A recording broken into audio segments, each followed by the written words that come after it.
Assalomu alaykum. Tungi labirint kanaliga xush kelibsiz. Tayyor bo'lsangiz, men boshladim. Mening ismim Ben. Men sizlarga o'sha kecha qanday voqea bo'lganini aytib bermoqchiman. Washington shahrida tug'ilganman. Universitet talabasiman. Bir yaqin do'stim bor. Uning ismi Michael.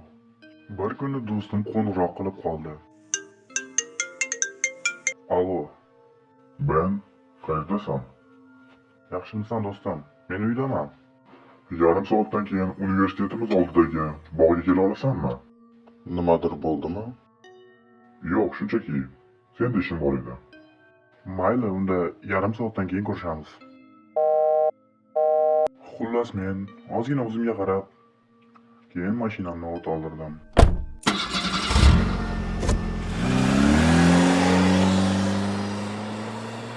Va do'stim aytgan joyga yetib bordim. 3 kishi o'tirgandi. Michael, Liza va uning dugonasi Sara. Liza va Michael aylanishga boshqa yoqqa ketishdi. Men Lizani dugonasi bilan qoldim. Dugonasi bilan biroz gaplashdik. Biz u bilan ancha yaqin tanishib oldik. Xullas kalom, biz to'ralarimiz qalin do'stlar bo'lib ketdik. Men Sara bilan ko'p vaqt o'tkazardim. Yangi yildan bir kun avval Sarani uyida Rojdestvoni nishonlashga qaror qildik. Michael va sevgan qizi bilan uchalamiz birga bozorga bordik. Bayram dasturxoni uchun kerak bo'ladigan barcha ichimliklar, shirinliklar va ovqatga masalliqlarni oldik. Keyin esa yuklarimizni ko'tarib bozordan chiqdik. Mashinaga yuklarimizni joylab Sarani uyi tomon yo'l oldik.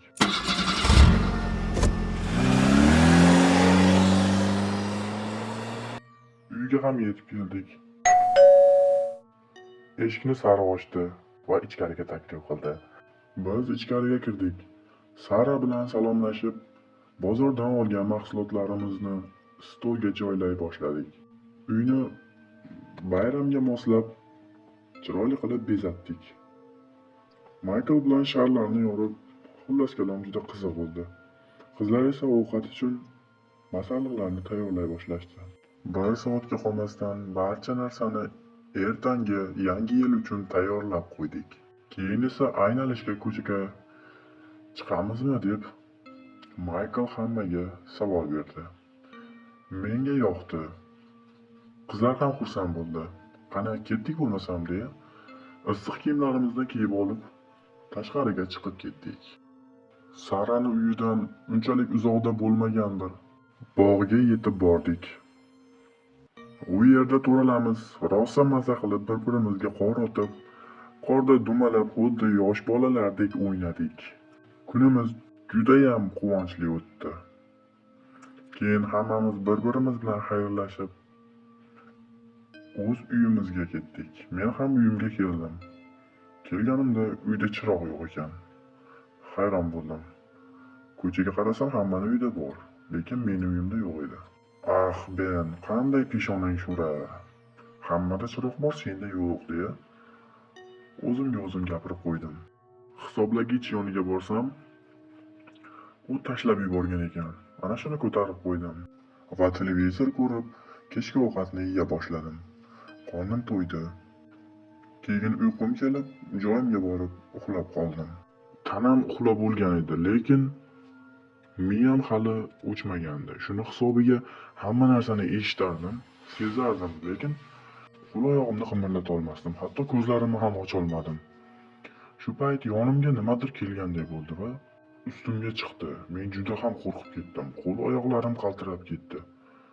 Voy jinursan, bu nima edi dedim ichimda.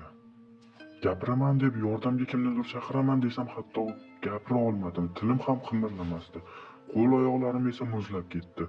Turaman desam o'rnimdan ham tura olmayman. Xuddiki qo'l oyog'i ishlamaydigan odam kabi bo'lib qoldim.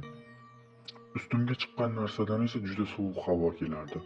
U qandaydir qora maxluqmi, shunga o'xshash bir narsa edi. Xayolan tipirchilab yotardim, lekin tanam umuman qimirlamasdi. Birozdan so'ng u narsa yo'qolib qoldi va men qimirlab ko'zlarimni ochdim. Bu tushmidi yoki tush emasmi, umuman farq qilolmay qoldim. Avvallari menda bunaqa narsa hech ham bo'lmagandi. Shuning uchun qo'l-oyog'im qaltirab, yuragim juda ham tez ura boshladi. Nimaligini bo'lsa, 1 soat o'ylab ham topolmadim. Mayklga qo'ng'iroq qilaymikin desam, u ustimdan kulishi aniq edi va bunday narsalarga ishonmaydi ham.